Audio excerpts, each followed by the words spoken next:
다음은 병원 전도에 관련된 내용을 설명하겠습니다. 병원 전도는 특수성을 가지고 있습니다. 그렇기 때문에 병원 전도는 가장 효과적으로 접근해야 되는 전도의 장소입니다. 저도 건강이 안 좋아서 병원에 오랜 기간 동안 입원해 있었습니다. 병원에 입원해 있는 동안 많은 교회에서 나와서 전도하는 것을 관찰할 수 있었어요. 그러면 제가 관찰한 결과 실제적으로 병원 전도가 효과적이었는가라고 보면 효과 부분에 있어서는 극히 미미한 걸로 봤습니다. 왜 그런가?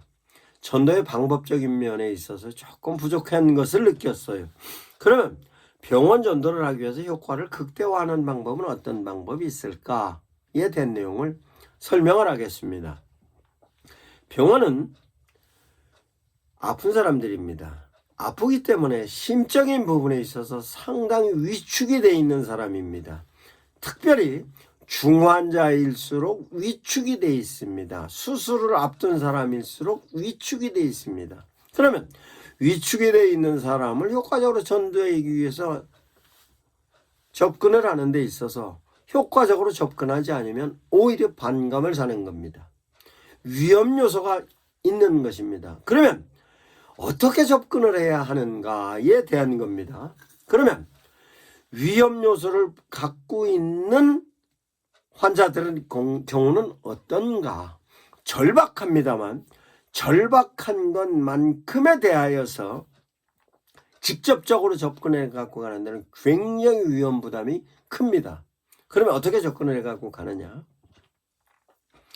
중환자일수록 특별히 수술을 앞둔 사람일수록 가족이 옆에 있습니다. 가족이 옆에 있으면 환자부터 접근하는 것이 아니라 가족부터 접근을 하는 것입니다. 가족부터 접근을 하는 데 있어서 그 가족을 향하여서 접근을 할 때의 멘트가 대단히 중요합니다. 그러면 가족을 향하여서 접근을 할 때의 멘트는 그 가족이 내가 아는 사람이든 내가 모르는 사람이든 병원에 입원해 있는 가족을 접근해서 갈 때는 위로의 멘트를 반드시 생각하고 가야 하는 것입니다. 그러면 실제로 위로를 한다고 하면서 얘기를 길게 하면 안 됩니다. 가능하면 저쪽에서 고통을 받고 있는 부분에 있어서의 내가 어떻게 위로를 될 건가 하는 얘기를 들어주는 것으로 출발을 하다 보면 저쪽에서 필요한 부분이 나오는 것입니다. 그 필요한 부분이 나올 때 내가 어떻게 도울 건가로 찾아가는 것입니다. 그러면 대체적으로 병원에서 수술을 앞둔 사람의 경우에는 마음이 위축이 돼 있고 위축이 돼 있는 것만큼 인간적인 한계를 느끼고 있기 때문에 한계를 느끼고 있을 때의 한계성에 관련된 내용은 어떻게 위로를 받을 것인가 생각하고 있는 것입니다. 그것이 바로 하나님께 의지하는 것이고 하나님께 의지하는 가장 효과적인 방법은 기도인 것입니다. 그러면 그 기도를 그분들을 향하여서 제시할 때 기도로 부담을 주지 않고 간단하게 짧게 기도를 해 주지만서도 그 기도하는 데 대한 내용이 전혀 부담스럽지 않게 비춰주는 것입니다. 그런데 그렇게 비춰주는 것뿐만 아니라 그네들이 그 부분에 있어서 기도의 필요성을 느끼고 있는 것으로 멘트를 제시하는 것입니다. 아, 그러십니까? 예. 아, 언제 수술이군요. 저도 기도하겠습니다만 우리 교회 교인들과 함께 기도하겠습니다. 함께 기도하면 수술의 결과가 좋게 낫지 않겠습니까?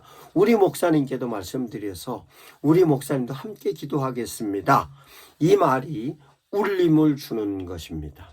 그 울림을 주는 것이 낯선 사람에게도 울림을 주지만 내가 전도하는 사람이 내가 아는 사람일 경우에는 훨씬 더 효과적인 겁니다. 그러면 아는 사람이 병원에서 수술을 하는 것으로 알고 있을 때는 교회에서 전도용품도 가져갈 수 있고 교회에서 위로의 책자도 가져갈 수도 있고 내가 저 사람에게 제시할 수 있는 위로에 대한 내용을 제시할 수 있는 것으로 전도의 효과를 높일 수 있는 것입니다. 이렇게 실제적으로 병원 전도를 하는 데 있어서로 절대로 갖고 있는 부분에 있어서로 내가 돕는 것이 내가 옳다고 돕는 것이 아니라 저쪽에서 제시하는 데 대한 내용으로 내가 돕는 쪽으로 찾아가는 것입니다. 병원에 있어서 가장 효과적인 전도는 위로와 함께 기도의 뒷받침이 된다는 것으로 가는 겁니다. 실제적으로 병원에 가갖고 전도를 할 때 무리하게 하면 안 됩니다. 여러 사람들이 병실에 누워 있는데 내가 아는 사람이 병원에 입원해 있다고 하여서 거기에 가서 무리에게 복음적인 내용을 전한다 하여서 긴 시간을 끌면서 전도를 한다든가, 내지는 무리에게 과장된 얘기를 한다든가, 예수 믿으면 모든 병이 낫는다는 왜곡적인 얘기를 한다든가, 아니면 지금 이 자리에서 반드시 결신을 시키려고 강요를 한다든가, 이러면 절대로 병원 전도는 실패합니다. 병원 전도는 독방에 있는 1인실에 있는 것보다 여러 사람이 함께 있는 병실이 많이 있기 때문에 절대로 환자들을 향하여 무리에게 접근해 가면 안 됩니다. 그러면 실제적으로 환자 가운데서 위중한 사람, 수술을 앞둔 사람도 있습니다만, 특별히 전도를 하는 데 있어서 효과적으로 전도를 하는 것은 소아병동에서 전도를 하는 것이 효과적입니다. 소아병동에서 전도를 하는 것이 효과적인 이유는 소아병동에 입원해 있는 아이들은 반드시 엄마나 아빠가 옆에 있던가 할머니, 할아버지가 옆에 있습니다. 아주 친족 가까운 사람이 옆에 있습니다. 그런데 어린아이가 아프면 어린아이의 아픔을, 똑같이 아픔을 부모들이 느끼고 있기 때문에 훨씬 더 절박합니다. 훨씬 더 절박한데 그 훨씬 더 절박한 요소에 관련된 내용으로 접근을 하는 것입니다. 그러면 실제적으로 엄마가 가지고 있는 고통, 할머니가 갖고 있는 고통을 나이 드신 권사님들, 나이 드신 집사님들이 키웠을 때에 갖고 있었던 엄마로서의 감정을 같이 그대로 공감할 수 있기 때문에 엄마들을 향하여서 훨씬 더 설득력이 있는 겁니다. 그러면 엄마들은 엄마 나름대로 가지고 있는 아이가 고통스러울 때 그럼 필요하면 이 자리에 기도도 해줄 수 있어요 라고 하지만 그렇지 않은 경우도 있기 때문에 분위기를 봐서 기도를 할 수 있습니다. 우리 교인들과 함께 기도를 하겠습니다. 언제 어떻게 아프고 어떤 절차를 거쳐서 어떻게 병에 관련된 스케줄이 있습니까? 놓고 가면 얼마든지 접촉점을 찾을 수 있는 것입니다.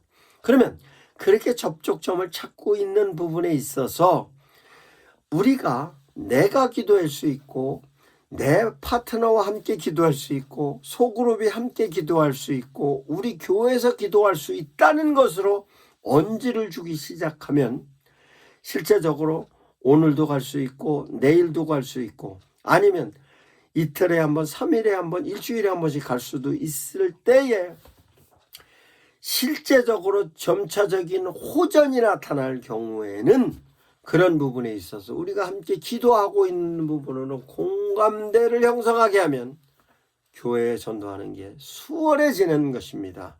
어느 순간 위중할 경우에는 교회 장로님을 모셔올 수도 있고 권사님을 모셔올 수도 있고 목사님을 모셔올 수도 있고 이와 같은 내용으로 접촉점을 늘고 가면 전도는 효과적으로 되어지는 것입니다. 그럼 효과적으로 되어지는 부분에 있어서 병실에 있어서도 교회에서 전도용품을 제시를 할 때 교회에서 제시하는 전도용품이 병실에서 꼭 필요한 용품이 뭐가 있을까? 그러면 전도용품으로 병실에서 필요한 전도용품을 갖다 제시해 주면 그네들이 그 전도용품 하나 볼 때마다도 실제로 교회에 대한 호감도를 얻는 것입니다. 무리에게 과장되거나 왜곡되거나 강요하지 않고 실제적으로 아픈 사람 그 마음을 그대로 서로 감싸주면 그 감싸준 것만큼의 그네들에게 교회에 대한 이미지가 높아지고, 이미지가 높아진 것만큼 예수 그리스도의 사랑을 느끼는 것입니다. 이것이 바로 병원을 통한 전도인 것입니다. 병원에서는 절대로 전도를 무리에게 하면 안 됩니다. 그러면 무리에게 하지 않는 방법은 반드시 병원에 전도를 해라 할 때는 병원의 프런트에 있는 간호사들과 상의를 하고 간호사들이 제시해주는 원칙대로만 전도를 해야 하는 것입니다. 절대로 오버하면 안 됩니다. 이것이 전도로서 병원 전도인 것입니다.